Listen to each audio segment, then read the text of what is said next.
पत्रकार अनवर शेख यांची परभणी जिल्हा काँग्रेसच्या सल्लागार आणि प्रसिद्धी प्रमुखपदी नियुक्ती। परभणी जिल्ह्यातील पाथरी येथील काँग्रेसचे निष्ठावान कार्यकर्ते अनवर शेख शमशुद्दीन यांची परभणी जिल्हा सल्लागार आणि जिल्हा प्रसिद्धी प्रमुख या महत्त्वाच्या पदावर नियुक्ती करण्यात आली आहे। जिल्हाध्यक्ष माजी आमदार बाबाजानी दुर्राणी यांनी 26 जानेवारी 2026 रोजी त्यांना नियुक्तीचे अधिकृत पत्र देऊन ही घोषणा केली आहे। अनवर शेख शमशुद्दीन यांचा प्रदीर्घ अनुभव आणि पक्षाप्रती असलेली निष्ठा लक्षात घेऊन महाराष्ट्र प्रदेश काँग्रेस कमिटीच्या मान्यतेने ही निवड करण्यात आली आहे। काँग्रेसची विचारधारा आणि पक्षाची ध्येय धोरणे तळागाळातील लोकांपर्यंत पोहोचवण्याची मोठी जबाबदारी त्यांच्यावर सोपवण्यात आली आहे। या निवडीमुळे परभणी जिल्ह्यात काँग्रेस पक्षाला नवी ऊर्जा मिळेल असा विश्वास माजी आमदार बाबाजानी दुर्राणी यांनी व्यक्त केला। या नियुक्तीबद्दल अनवर शेख यांच्यावर राजकीय स्तरातून अभिनंदनाचा वर्षाव होत आहे। पत्रकार अनवर शेख शमशुद्दीन यांनी प्रसार माध्यमांशी बोलताना सांगितले की मी भारतीय राष्ट्रीय काँग्रेस पक्षाचे जिल्हाध्यक्ष माजी आमदार बाबाजानी दुर्राणी यांच्या विनंतीला मान देऊन काँग्रेस पक्षाच्या सल्लागार पदाची भूमिका निभावत असून ज्याप्रमाणे स्वर्गीय अहमद पटेल साहेबांनी गांधी घराण्यासाठी सल्लागार म्हणून काम पाहिले त्याचप्रमाणे मीही दुर्राणी घराण्यासाठी आणि परभणीच्या काँग्रेससाठी महत्त्वाची भूमिका बजावेल। विकास पुरुष बाबाजानी दुर्राणी आणि काँग्रेसची सकारात्मक राजकीय भूमिका जनसामान्यांपर्यंत पोहोचण्याची भूमिका पार पाडेल असे प्रसार माध्यमांशी बोलताना पत्रकार अनवर शेख शमशुद्दीन यांनी सांगितले। काँग्रेस पक्षाच्या सल्लागारपदी नियुक्त झाल्याने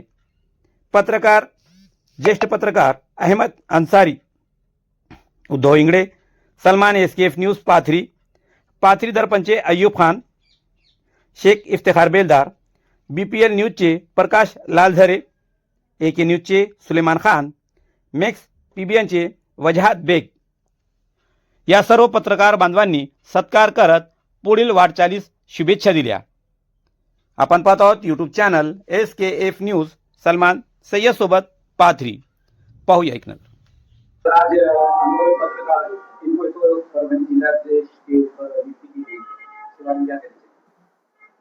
राष्ट्रीय काँग्रेस पार्टीच्या वतीने आम्ही त्याला शेख अनवर याला प्रसिद्धी प्रमुख आणि पक्षाचा एक सल्लागार म्हणून त्यांची जिल्हा पातळीवर नियुक्ती केलेली आहे।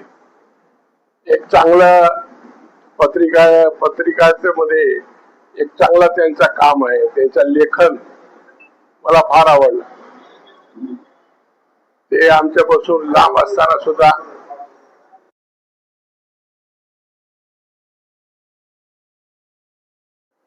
अनेक वेळेस वाचन मी केलं आणि मी त्यांचे लेखन मध्ये प्रभावित झालो आणि मी त्याला असं विनंती केली होती की बाबा तुम्ही इकडे तिकडे फिरण्यापेक्षा धर्मनिरपेक्ष पक्षाच्या पाठीशी राहून काँग्रेस पक्षाचे सल्लागार म्हणून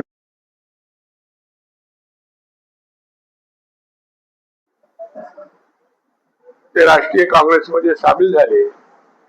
खरं म्हणलं तर आजच्या युगामध्ये धर्मनिरपेक्ष पक्षाची पत्रिकाता करणं आणि जाती धर्माच्या राजकारणापासून जनतेला प्रवृत्त करणं आणि त्याला खरं खोटा माहिती पत्रकाराच्या माध्यमातून गाव पातळीपासून जिल्हा पातळीपर्यंत देश पातळीपर्यंत पोहोचण्याचं काम प्रत्येक पत्रकाराचा आणि आज प्रत्येक व्यक्तीचा आहे। आज इलेक्ट्रॉनिक मीडिया असेल किंवा प्रिंट मीडिया असेल हे सर्व भाजप प्रेरित झाले, भाजप मित्र पक्षाचे प्रेरित झालेले आहे।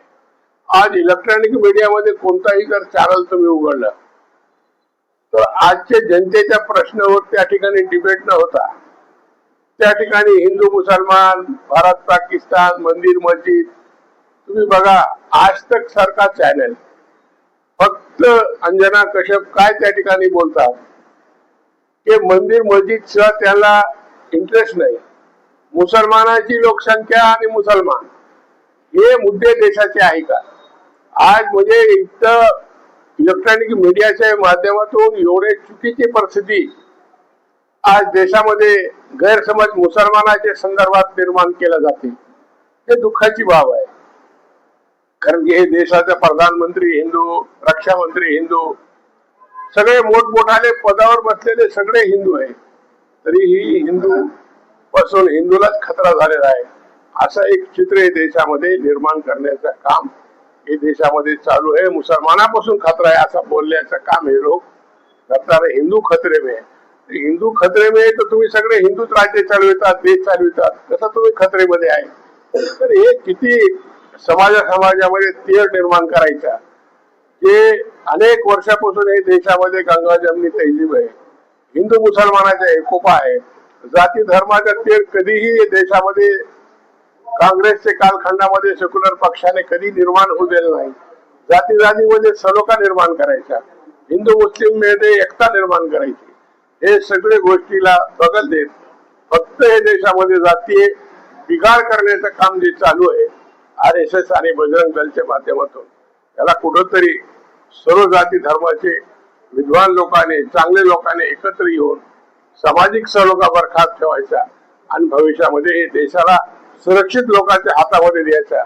मग गल्लीचं राजकारण असेल किंवा दिल्लीचं राजकारण असेल, सर्व ठिकाणी विद्वान लोकांनी, समजदार लोकांनी, हिंदू मुस्लिम एकत्र येऊन हे देशाला वाचविण्याची आज आवश्यकता आहे. म्हणून आम्ही या ठिकाणी अनवराचं लिखाण मी पाहून प्रभावित झालो आणि मी त्याला स्वतःहून फोन केला की तुम्ही येतात का इकडं. ते म्हणले हो, मी काम करण्याची माझी इच्छा आहे, म्हणून मी त्याला या ठिकाणी काम करण्याची संधी दिली. मला खात्री आहे की पद त्याला दिलं त्याच्या संधीचं सोनं केल्याशिवाय ते राहणार. एवढा मोठा साहेबांनी विश्वास आपल्यावर केला, याच्याबद्दल आपण काय बोलणार? युवकांचे हृदय सम्राट राहुलजी गांधी वाढवत आहेत आणि बाबाजानी साहेबांना त्यांनी जेव्हा जिल्हाध्यक्ष पदाची जबाबदारी दिली तेव्हापासून परभणी जिल्ह्यात काँग्रेस जिवंत झाल्याचं चित्र दिसत आहे. अनेक माझ्यासारखे सुशिक्षित लोक ज्यांना सामाजिक जडणघडण्याची जाणीव असते असे लोक सत्ताधाऱ्या लोकांना सोडून बाबाजानी साहेबांच्या नेतृत्वात सत्तेत नसूनही पक्ष प्रवेश करत आहे. यावरूनच तुमच्या लक्षात येईल की बाबाजानी साहेबांचं काम आणि कार्य कसं आहे. निश्चितच सर्व धर्म समभाव नेते आणि लोकनेते म्हणून जे प्रसिद्ध आहेत आपल्या परभणी जिल्ह्यात, ज्यांच्या कामाने प्रभावित होऊन आणि माझे प्रेरणास्थान जुनेद भैया दुरानी यांच्या कामाशी प्रेरित होऊन मी हा विचारपूर्वक हा निर्णय घेतला की आपणही चांगल्या कामात आपला हात द्यावा. आणि म्हणूनच मी हाताची साथ देण्यासाठी आणि काँग्रेसची सर्वसमावेशक भूमिका परभणी जिल्ह्यातील लोकांसमोर मांडण्यासाठी आणि माझ्या लेखणीच्या द्वारे त्या सडेतोड उत्तर देण्यासाठी बाबाजानी दुरानी साहेबांचं नेतृत्व स्वीकारलं आहे. निश्चितच जनतेला आपण समजावून सांगू की येणाऱ्या काळाची गरज ही काँग्रेसच असणार आहे. पत्रकाराने एका विशिष्ट पक्षाचंच काम करावं, त्याचं पदावर जावं, हे योग्य वाटते का आपल्याला? योग्य आणि अयोग्याची गोष्ट नाहीये. मी जेव्हा पत्रकारिता करेल तेव्हा काही चांगल्या बातम्या असतील, इतर पक्षातील लोकांचे काही चांगले कामे असतील, मग ते विरोधी पक्षातले का असत नाहीत, आपण त्यांच्या बातम्या पब्लिश करू. परंतु काँग्रेसची जी विचारधारा आहे ते लोकांसमोर मांडण्यासाठी आपल्याकडे सोशल मीडिया आहे. बाबाजानी दुरानी साहेबांनी जिल्हाध्यक्ष या नात्याने मला जिल्हा सल्लागारपदी आणि जिल्हा प्रसिद्धी प्रमुखपदी निवड केलेली आहे. आज सोशल मीडियाचा काळ आहे. युट्यूब चॅनल्स आपल्यासारखे प्रसिद्ध झालेले आहेत.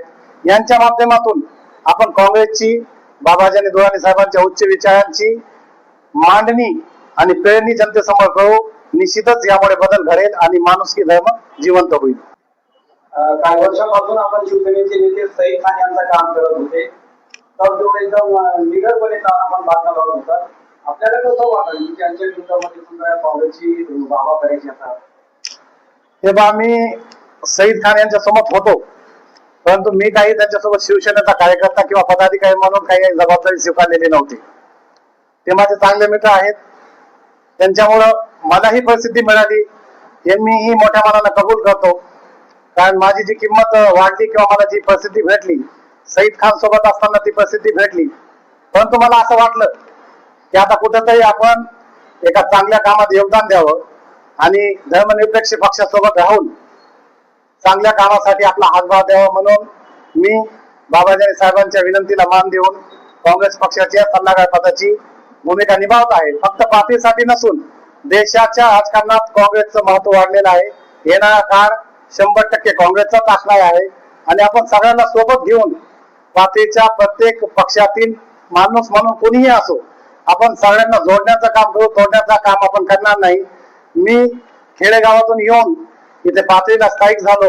माझी मनस्वी इच्छा हीच आहे की आपण लोकांना प्रेमाने जोडण्याचं काम करू, तोडण्याचं काम करायचं नाही. सगळ्या पक्षाची चांगल्या कामासाठी मोठ बांधून पातळीच्या विकासामध्ये सगळ्याचं योगदान कसं घेता येईल आणि सगळ्याशी आपला समन्वय कसा साधता येईल.